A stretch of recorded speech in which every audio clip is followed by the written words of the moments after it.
أما بعد فأعوذ بالله من الشيطان الرجيم بسم الله الرحمن الرحيم قال الله تعالى في القرآن المجيد والفرقان الحميد سبحان الذي أسرى بعبده ليلا من المسجد الحرام إلى المسجد الأقصى صدق الله تعالى مولانا العظيم وبلغنا رسوله النبي الأمين الكريم ونحن على ذلك لمن الشاهدين والشاكرين والحمد لله رب العالمين مولاي صل وسلم دائما أبدا على حبيبك خير الخلق كلهم هو الحبيب الذي ترجى شفاعته لكل هول من الأهوال مقتحم يا صاحب الجمال ويا سيد البشر من وجهك المنير لقد نذر القمر لا يمكن الثناء كما كان حقه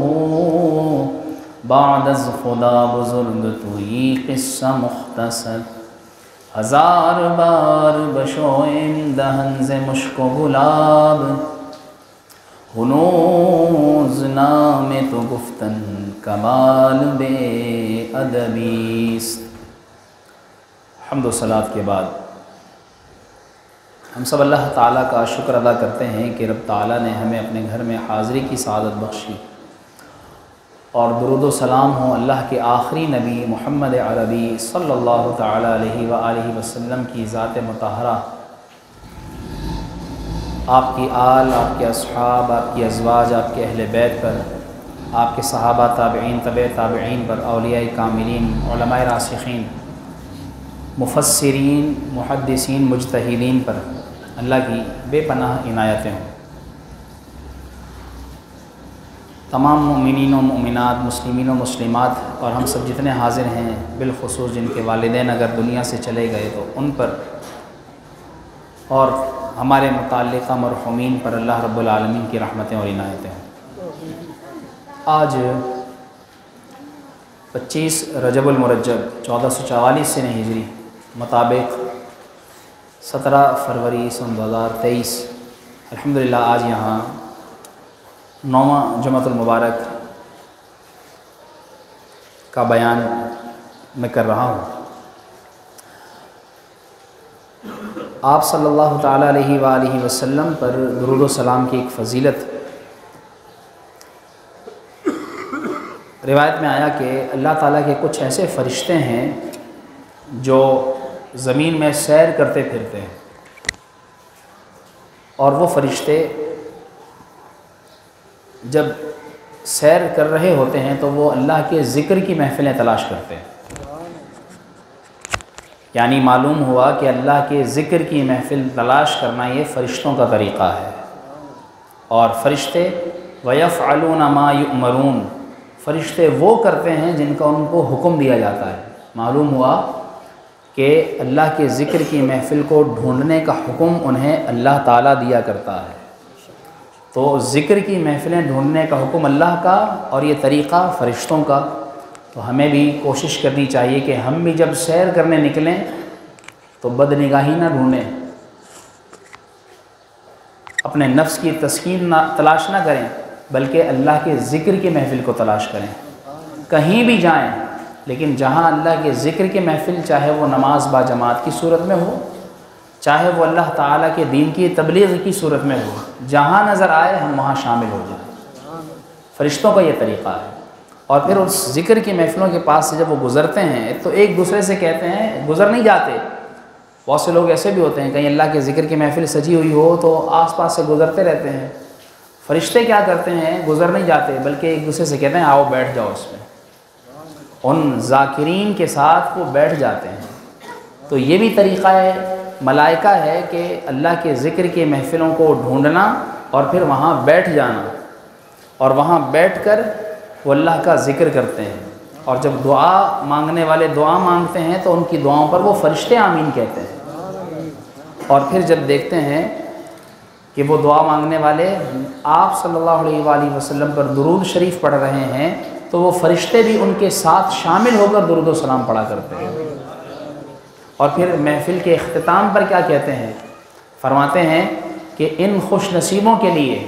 خوشخبری ہے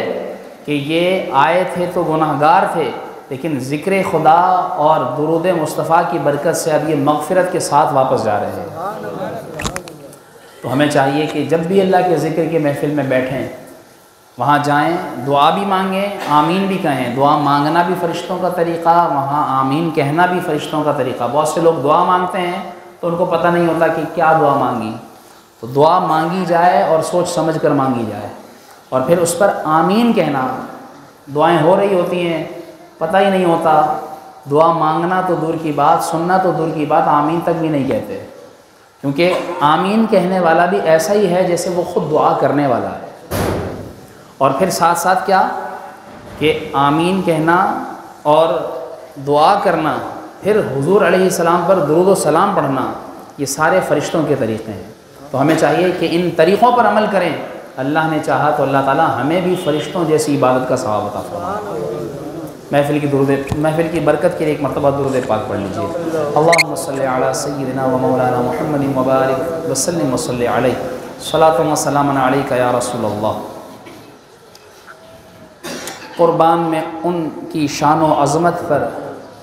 سوئے ہیں چین سے بستر پر، جبریل امی حاضر ہو کر معراج کا مجدہ سناتے ہیں۔ آج کی گفتگو معراج مصطفیٰ جو معجزہ مصطفیٰ ہے انشاءاللہ اس کے متعلق سنیں گے، اور اس کی تمہید کو یوں سمجھ لیجئے کہ ہر چیز کی کوئی نہ کوئی خاصیت ہوا کرتی ہے، اس کی پہچان ہوا کرتی ہے، اور بسا اوقات وہ چیز ختم ہو بھی جائے یا وہ نہ رہے بظاہر، لیکن اس کی وہ پہچان باقی رہا کرتی ہے۔ میرے آقا صلی اللہ تعالیٰ علیہ وآلہ وسلم کو بھی اللہ رب العالمین نے ایک ایسی پہچان عطا فرمائی ہے۔ علماء فرماتے ہیں حضور علیہ السلام کے دو معجزے بڑے معجزے کہلاتے ہیں۔ ایک معجزہ آپ صلی اللہ علیہ وسلم کا ایسا معجزہ ہے جو قیامت تک باقی رہے گا، اور وہ معجزہ کیا ہے؟ اللہ رب العالمین کا کلام قرآن پاک، کہ اللہ نے آپ کو یہ کلام ایسا معجزہ عطا فرمایا، کلام اللہ کا ہے لیکن مصطفیٰ کا معجزہ، اور یہ اعظم المعجزات شمار کیا گیا کہ جو ایسا ہے قیامت تک باقی رہے گا۔ حضور علیہ السلام تشریف لے گئے لیکن آج تک قرآن موجود ہے اور قیامت تک باقی رہے گا، اور یہ ایسا معجزہ ہے کہ جس کا مقابلہ نہ کیا جا سکا، جسے ختم نہ کیا جا سکا، جس کو آج تک پوری طرح سمجھا نہ جا سکا، یہ ایسا لامحدود معجزہ ہے۔ اور دوسرا معجزہ جو بڑا معجزہ ہے، یہ زمینی معجزہ، یعنی قرآن کو اللہ نے آسمان سے زمین پر نازل فرمایا، اور دوسرا بڑا معجزہ کہ اللہ تعالیٰ نے آپ صلی اللہ علیہ وآلہ وسلم کو زمین سے آسمان کا معجزہ عطا فرمایا کہ آپ زمین سے آسمان پر تشریف لے گئے، اور یہ ایسا معجزہ تھا کہ جو اللہ تبارک و تعالیٰ نے آپ کو اپنے دیدار کی صورت میں عطا فرمایا۔ قرآن کریم کے اندر کئی مقامات پر معراج کو بیان کیا گیا ہے، اسے ایک نشست میں گھنٹے دو گھنٹے میں بیان کرنا ناممکن سی بات ہے۔ خلاصتاً ذکر کیے دیتا ہوں انشاءاللہ اس کا کچھ حصہ آج کے جمعۃ المبارک کے خطاب میں، اور اس کا دوسرا حصہ انشاءاللہ جو تتمہ کے طور پر ہوگا انشاءاللہ ہم کل بروز ہفتہ بعد نماز عشاء ہونے والی معراج مصطفیٰ کی محفل میں انشاءاللہ بیان کریں گے۔ آپ صلی اللہ تعالیٰ علیہ وآلہ وسلم کے اس معجزے سے متعلق قرآن کریم میں اللہ تعالیٰ نے فرمایا واضح الفاظ میں، سبحان الذی اسریٰ بعبدہ لیلا من المسجد الحرام الی المسجد الاقصی، اور پھر اس کے بعد آگے الذی بارکنا حولہ لنریہ من آیاتنا، اور پھر تیسرے حصے میں انہ هو السمیع البصیر۔ علماء فرماتے ہیں کہ اس ایک آیت کے یہ تین حصے آپ صلی اللہ علیہ وآلہ وسلم کی اس معراج کو بھی تین حصوں میں بیان فرمائی جا رہی ہے۔ ایک ہے اسراء جو آپ کی زمینی معراج تھی، اور دوسرا ہے آپ کا معراج جو آپ کی آسمانی معراج تھی، اور تیسری ہے آپ کی لامکانی معراج جو آپ صلی اللہ علیہ وآلہ وسلم کی سدرۃ المنتہا سے لامکان تک تھی۔ آپ صلی اللہ تعالیٰ علیہ وآلہ وسلم نبوت کے 11ویں سال، یہ معلومات ہمیں ہونی چاہیے۔ آپ دیکھیے کہ ایک امتی کا یہ حق ہے کہ وہ آپ صلی اللہ علیہ وآلہ وسلم یعنی اپنے نبی صلی اللہ علیہ وآلہ وسلم کی سیرت سے خوب تر آگاہ ہو، کیونکہ علماء فرماتے ہیں کہ جو آپ صلی اللہ علیہ وآلہ وسلم کی سیرت کو کما حق ہو پڑھ لے گا، یقین جانیے کہ پھر وہ حضور کی سیرت پڑھنے کے بعد کبھی بھی ایسا نہیں ہو سکتا کہ زندگی کی کتنی ہی بڑی مصیبت اس پر آئے اور وہ اس مصیبت سے گھبرا جائے۔ کیوں؟ کیونکہ اسے یاد رہے گا کہ وہ تو ایک ادنا امتی ہے، لیکن اس کے اعلیٰ نبی صلی اللہ علیہ وآلہ وسلم پر اللہ نے کیسی کیسی آزمائشیں اتاری اور آپ صلی اللہ علیہ وآلہ وسلم ان پر صبر فرماتے رہے۔ تو جب امتی کو اپنے نبی کی وہ آزمائشیں یاد رہیں گی تو پھر ان آزمائشوں کے آگے اس کی آزمائشیں کیا ہیں؟ علماء فرماتے ہیں نبی علیہ السلام نے تو صحابہ سے فرمایا کہ صحابہ، یہ تمہاری جو تم کافروں کے آنکھ پھوڑنے پر اپنی پھوٹی ہوئی آنکھ ہاتھ میں رکھ کر آتے ہو، اپنی ٹوٹی ہوئی ٹانگ ہاتھ میں پکڑ کر لاتے ہو، اپنا لٹکا ہوا بازو لے کر میرے پاس آتے ہو اور بتاتے ہو کافروں نے ظلم کیا، یہ تو تم میرے صحابہ ہو، لیکن مجھ سے پہلے جو انبیاء گزرے ہیں وہ ایسے گزرے ہیں کہ انہوں کو اللہ رب العالمین نے ایسی ایسی آزمائشوں میں مبتلا فرمایا کہ وہ درخت کے اندر آرے سمیت چیر دیے گئے، ان کو ایسی ایسی آزمائشوں میں مبتلا کیا گیا کہ ان کو ان کے گھر سے، ان کے در سے در بدر کر دیا گیا، ان کو ایسی ایسی آزمائشوں میں ڈالا گیا کہ ان کو سمندر میں پھینک دیا گیا، کسی کو کنویں میں پھینکا گیا، کسی کی بینائی جاتی رہی، کسی کا سب کچھ برباد کر دیا گیا، کسی کو ایک جگہ سے دوسری جگہ ایسی جگہ چھوڑ دیا گیا کہ پھر اسے کوئی وہاں پر پانی تک کا قطرہ بھی دینے والے نہیں تھا۔ اللہ کے نبیوں پر ایسی ایسی آزمائشیں آئیں تو تمہاری کیا آزمائشیں ہیں؟ تو اگر تم یہ آزمائشیں لے کر بیٹھ جاؤ گے تو پھر یاد رکھو کہ دین کا کام کرنا تمہارے لیے مشکل ہو جائے گا۔ اس لیے یاد رکھیے کہ دین اسلام، اس میں آزمائش لازمی اور ایسا جزو لا ينفک امر ہے کہ جس کے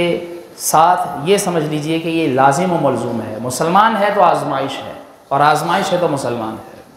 اس لیے آپ صلی اللہ علیہ وآلہ وسلم کی سیرت کو ہمیں پڑھنا چاہیے، اور سیرت کے ہی یہ واقعات ہیں کہ آپ علیہ السلام کو جس سال جو آپ کا سال نبوت تھا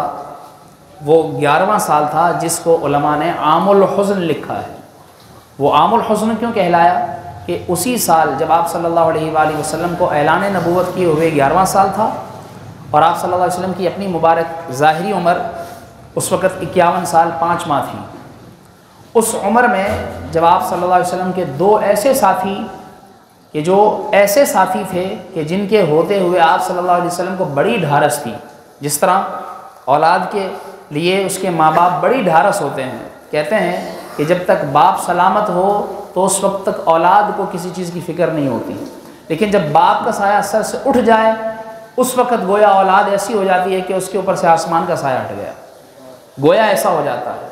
اسی طرح حضور صلی اللہ علیہ وآلہ وسلم کے دو مضبوط سہارے،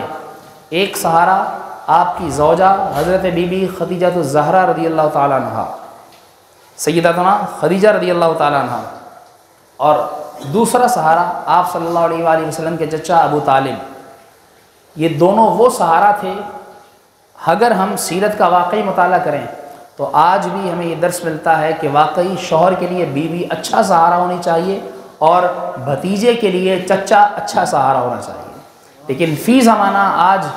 دیکھا جائے تو چچا تو بہت دور کی بات ہے، اولاد کے لیے جلدی سے، یعنی بھائی کے لیے اپنا سگا بھائی بھی سہارا بننے کو تیار نہیں ہوتا۔ آج یہ حالات آ چکے ہیں، اور سیرت سے ہمیں یہ دیکھنے کو ملتا ہے کہ آپ صلی اللہ علیہ وآلہ وسلم نے ایسی زندگی گزاری کہ آپ صلی اللہ علیہ وآلہ وسلم کے چچا ابو طالب جب آپ نے اعلان نبوت فرما دیا، اور اعلان نبوت فرمانے کے بعد جب آپ کو لوگوں نے تکلیفیں دینا شروع کی تو اس وقت لوگ یعنی کافر جمع ہو کر آپ کے چچا ابو طالب کے پاس آئے تھے اور کہا تھا کہ اس بھتیجے کو سمجھاؤ کہ ہمارے بتوں کو برا بھلا کہتا ہے، اگرچہ روایتوں کا خلاصہ یہ ہے کہ ابو طالب نے باقاعدہ اعلانیہ طور پر کلمہ نہیں پڑھا، اس کے باوجود آپ دیکھیے کہ اپنا مذہب بھی ان کے خلاف ہے، یعنی وہ بتوں کو پوجنے والے اور آپ صلی اللہ علیہ وآلہ وسلم بتوں کا انکار کرنے والے، اس کے باوجود وہ ایک طرف، لیکن ایک رشتہ نسبی، ایک خونی رشتہ، اس کی کتنی اہمیت ہے کہ یعنی اپنے نظریات میں کتنا ہی اختلاف کیوں نہ ہو، لیکن ان نظریات کا ایک طرف رکھ کر اپنے خونی رشتے کا اور اپنے نسبی جڑے ہوئے تعلق کا لحاظ رکھنا کتنا ضروری ہے، یہ آپ صلی اللہ علیہ وآلہ وسلم کی سیرت سے ہمیں سیکھنے کو ملتا ہے کہ آپ صلی اللہ تعالیٰ علیہ وآلہ وسلم کے چچا کے پاس جب کافر سارے جمع ہو کر آئے اور کہنے لگے اپنے بھتیجے کو سمجھاؤ، یہ ہمارے بتوں کو برا بھلا کہتا ہے، تو آپ صلی اللہ تعالیٰ علیہ وآلہ وسلم سے آپ کے چچا نے کہا کہ بھتیجے یہ کیا کہتے ہیں؟ تو آپ صلی اللہ علیہ وآلہ وسلم نے ارشاد فرمایا، چچا جان یہ کافر میرے سیدھے ہاتھ پر سورج اور الٹے ہاتھ پر چاند بھی لا کر رکھ دیں تو میں اپنے خدا کی توحید اور دین اسلام کی تبلیغ چھوڑو نہیں سکتا، اے چچا کچھ بھی کر لیں میں یہ نہیں چھوڑ سکتا۔ آپ صلی اللہ علیہ وسلم کے اس وقت آپ کے چچا نے آپ سے کہا کہ ٹھیک ہے بھتیجے، تم پھر میرے سامنے اس طرح ہو کہ میں تمہاری پشت پر ہاتھ رکھ کر کھڑا ہوں، اور پھر ان کافروں سے کہا کہ کچھ بھی ہو جائے میرا بھتیجا جو کہتا ہے یہ وہی کرے گا جو یہ کہہ رہا ہے، میرے ہوتے ہوئے کوئی اس کا بال بھی کا نہیں کر سکتا۔ یہ آپ کے چچا نے ڈھارس دی، اور کتنے سال؟ پورے 10 سال تک حضرت ابو طالب نے 10 سال تک حضور صلی اللہ علیہ وسلم کی حمایت فرمائی۔ اسی سال جب آپ کے چچا کا انتقال ہو گیا اور پھر دوسرا سہارا، بڑا سہارا بی بی خدیجہ رضی اللہ تعالیٰ عنہ، آپ صلی اللہ علیہ وسلم کی زوجہ، 25 سال آپ کے ساتھ رفاقت گزاری، اور جب تک یہ آپ کے نکاح میں رہیں، جب تک ان کا انتقال نہ ہوا، حضور علیہ السلام نے کوئی دوسرا نکاح نہیں فرمایا، جب تک یہ ساتھ رہیں۔ اور یہ ساتھ تھی، کیسی محبت تھی دونوں کے درمیان، یہ سیرت ہمیں سکھاتی ہے کہ میاں اور بیوی یعنی شوہر اور بیوی کے درمیان کتنی محبت ہونی چاہیے۔ روایت میں آتا ہے کہ حضرت سیدتنا خدیجہ رضی اللہ تعالیٰ عنہ، خدیجۃ الکبریٰ رضی اللہ تعالیٰ عنہ، ان کی وفات کا وقت آیا، اور وفات کے وقت جب انہوں نے اپنی بیٹی حضرت فاطمہ الزہرا رضی اللہ تعالیٰ عنہ سے کہا جاؤ اپنے بابا کے پاس اور ان سے جا کر کہو کہ اپنی چادر جو اوڑھ رکھی ہے وہ دے دیں، بی بی فاطمہ الزہرا آئیں اپنے بابا جان حضور علیہ السلام کے پاس، اور آ کر کہا کہ اماں جان نے کہا ہے آپ اپنی زیب تن کی ہوئی چادر اتار کر دے دیجئے۔ اتار کر دی، اور جا کر کہا کہ جا کر پوچھنا کہ کیوں منگوائی ہے، جا کر دے دی، اور پھر والدہ سے پوچھ کر آئیں تو آ کر بتایا، کیا بتایا یہ سننے سے تعلق رکھتا ہے۔ یہ واقعہ معراج تو ابھی بیان کرنا شروع بھی نہیں کیا، لیکن یہ سیرت کی چیزیں جو ہمیں سکھا رہی ہیں یہ ہم نے سیکھ کر جانا ہے، یہ تو ہماری زندگیوں کا حصہ ہے۔ دنیا کے اندر سب سے پہلا رشتہ زوجین، میاں بیوی، اور آخرت میں بھی، قیامت کے دن بھی، جنت میں جانے کے بعد بھی رشتہ باقی رہے گا تو واضح طور پر میاں بیوی کا رشتہ باقی رہے گا۔ اور آج اس رشتے کو سب سے حقیر سمجھا جاتا ہے، اس رشتے کے اندر زیادہ تلخیاں پائی جاتی ہیں، لڑائی جھگڑے پائے جاتے ہیں۔ کسی بھی معاشرے کی جو بنیادی اکائی ہے یہ رشتہ ہے، یہ رشتہ وجود میں آتا ہے تو معاشرہ بننا شروع ہوتا ہے۔ اس رشتے کی اہمیت کو سمجھنا چاہیے، شوہر کو بیوی کا اور بیوی کو شوہر کا کتنا خیال رکھنا چاہیے، اور ایک دوسرے سے انہیں کتنی محبت ہونی چاہیے۔ آج تو جو ہے وہ لڑائیاں ہی نہیں ختم ہوتی، لڑائیاں شروع ہوتی ہیں نکاح ہونے سے لے کر، بسا اوقات رخصتی سے پہلے، بسا اوقات نکاح ہوتے ہی، اور پھر طلاقیں ہو جاتی ہیں، مرتے مر جاتے ہیں، لیکن لڑائیاں ختم نہیں ہوتی۔ وہ لڑائیاں جو ماں باپ کو کرتے دیکھتی اولاد ہے، وہ اولاد در اولاد، نسل در نسل چلتی چلی جاتی ہے۔ کیوں؟ اولاد نے وہی سیکھا ہوتا ہے جو ماں باپ کو دیکھا ہوتا ہے، اور وہ دیکھا کیا ہوتا ہے؟ بس لڑنا۔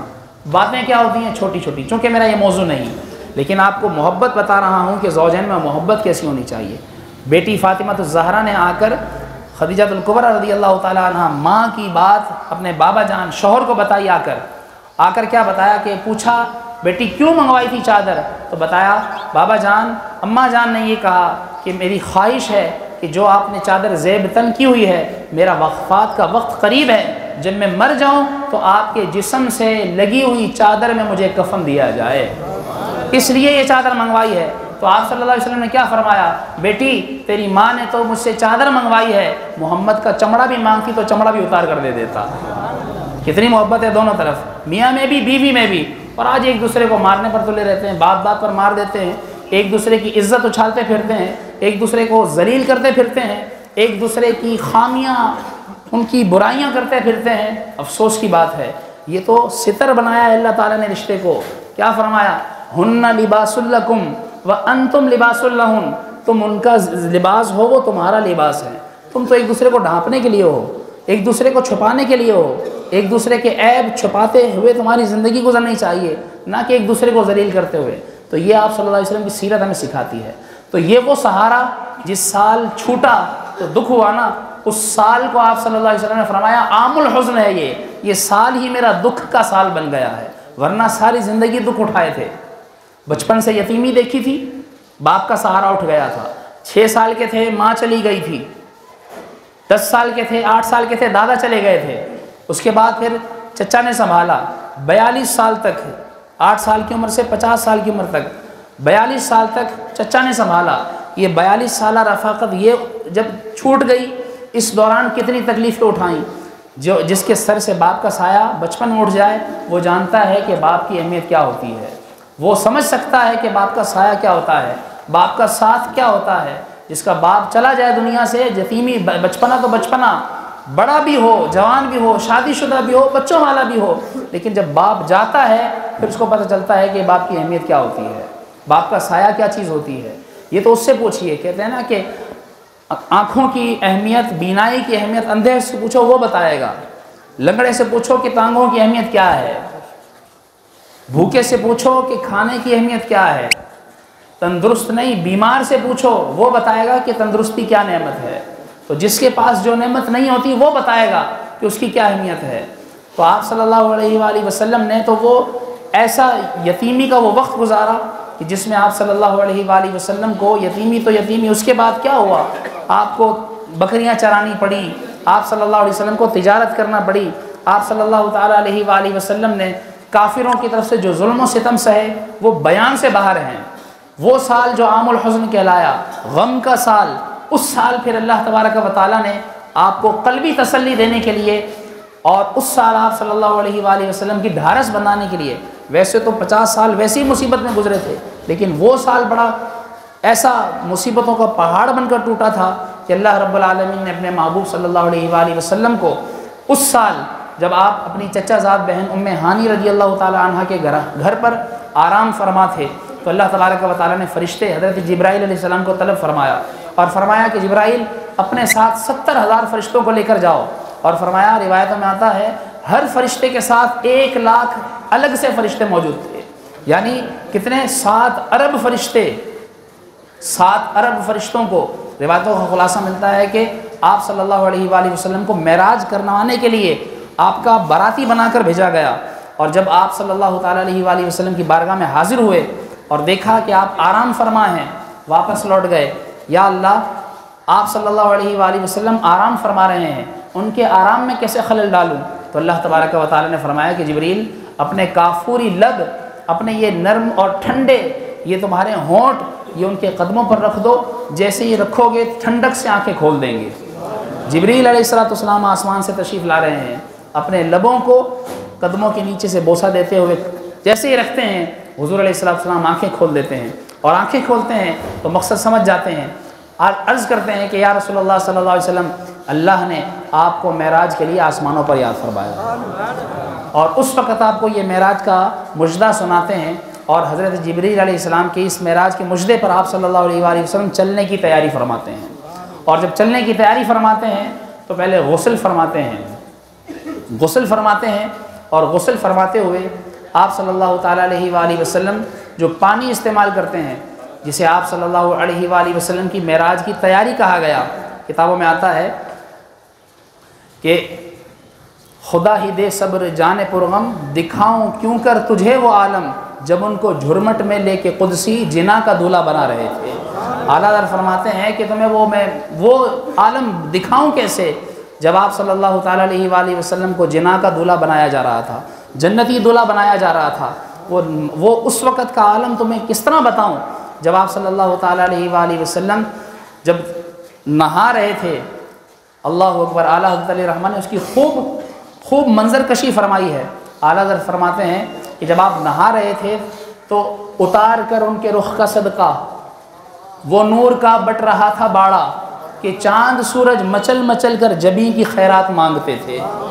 کہ آپ صلی اللہ علیہ وسلم کے چہرے کا صدقہ اتار اتار کر بانٹا جا رہا تھا۔ جس طرح کسی کے ہاں بچہ پیدا ہوتا ہے نا تو وہ اس کے صدقے اتارتا ہے، اس کے اوپر سے پیسے وارتا ہے، وہ لٹاتا ہے۔ تو فرماتے ہیں کہ جب حضور اس وقت آپ صلی اللہ علیہ وسلم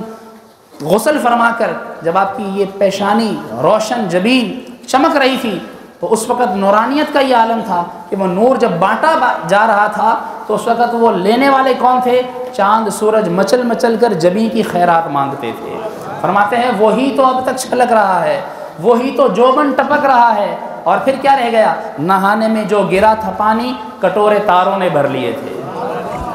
میرے آقا صلی اللہ علیہ وآلہ وسلم کی معراج کا وہ عالم تھا۔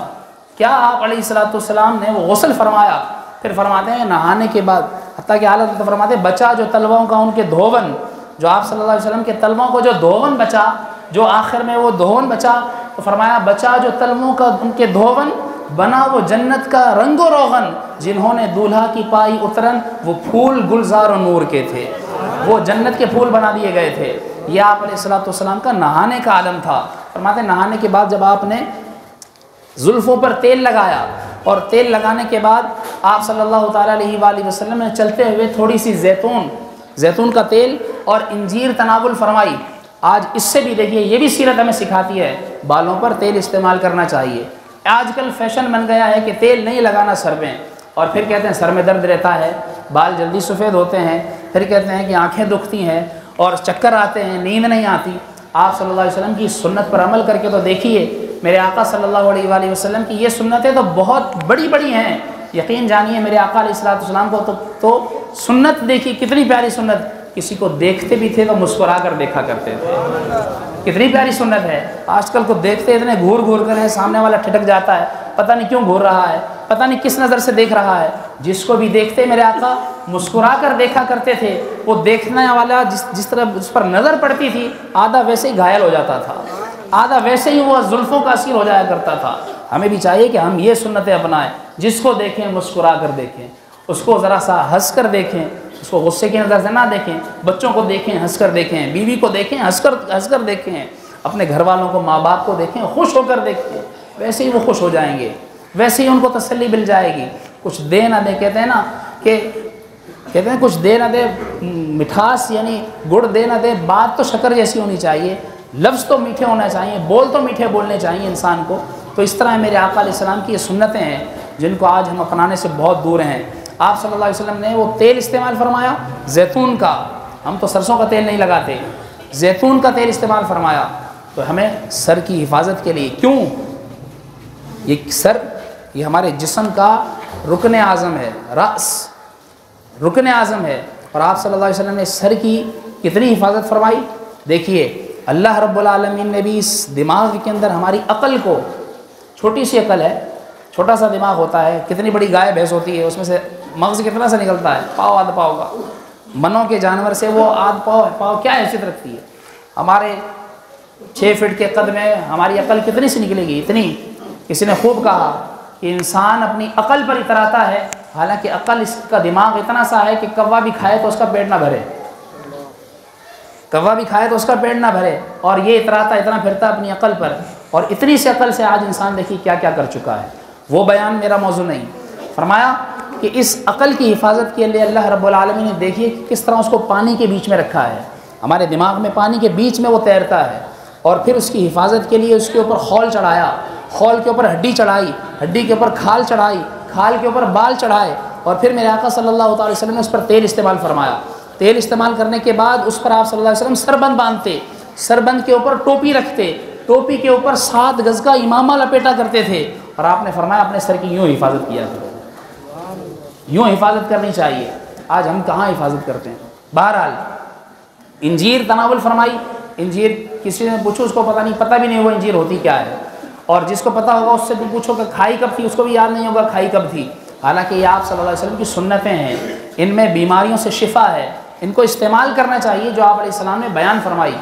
الغرض میرے آقا صلی اللہ علیہ وسلم یہ تیل لگا کر اور انجیر کھا کر چلے، تو اللہ تبارک و تعالیٰ نے قرآن میں فرمایا والتین والزیتون، مجھے اس تین، اس انجیر کی قسم جو میرے آقا صلی اللہ علیہ وآلہ وسلم کے متعلق فرمایا، اے محبوب آپ شب معراج کھا کر چلے تھے، اس انجیر کی قسم اور اس زیتون کی قسم جو زیتون کا تیل آپ لگا کر میرے پاس آ رہے تھے، اس کی قسم ارشاد فرمائی۔ تو یہ وہ گفتگو ہے جس کو میں بیان کرتا جاؤں وقت ختم ہو جائے، وقت ویسے ہی ختم ہو گیا۔ الغرض یہ آپ صلی اللہ علیہ وآلہ وسلم کی سیرت کے وہ پہلو ہیں جن کو ابھی بیان کرنا باقی ہے، انشاءاللہ اس کو میں مزید بیان کروں گا۔ آخر میں عرض یہ کرتا چلوں آج کی گفتگو کہ یہ ساری چیزیں جو ہم نے سیکھی، جو کتنی ساری چیزیں میں بیان کی، ملائکہ کا طریقہ کہ وہ ذکر اللہ کی محفلیں ڈھونڈتے ہیں، وہاں دعا کرتے ہیں، وہاں آمین کہتے ہیں، وہاں درود و سلام پڑھتے ہیں، درود و سلام پڑھنے کے ساتھ ساتھ پھر مغفرت کی بشارتیں سناتے ہیں، پھر آپ صلی اللہ علیہ وآلہ وسلم کا وہ یتیمی کا دور گزارنا، وہ مشکلیں سہنا، وہ آپ صلی اللہ تعالیٰ علیہ وسلم کے دو اچھے ساتھی، ایک چچا ایک زوجہ، ان کا سال، وہ جس سال وفات ہوئی اس کو غم کا سال قرار دینا، ان رشتوں کی اہمیت اور ایک دوسرے کے ساتھ محبت، پھر آپ صلی اللہ علیہ وسلم کی یہ چند سنتیں میں نے بیان کی، ان تمام سنتوں کو، ان تمام باتوں کو مد نظر رکھتے ہوئے اپنی زندگی گزاریے، آپ محسوس کریں گے کہ آپ کی زندگی کے اندر سکون آنا شروع ہو جائے گا انشاءاللہ۔ اللہ کریم ہم سب کو عمل کرنے کی توفیق عطا فرمائے، آمین۔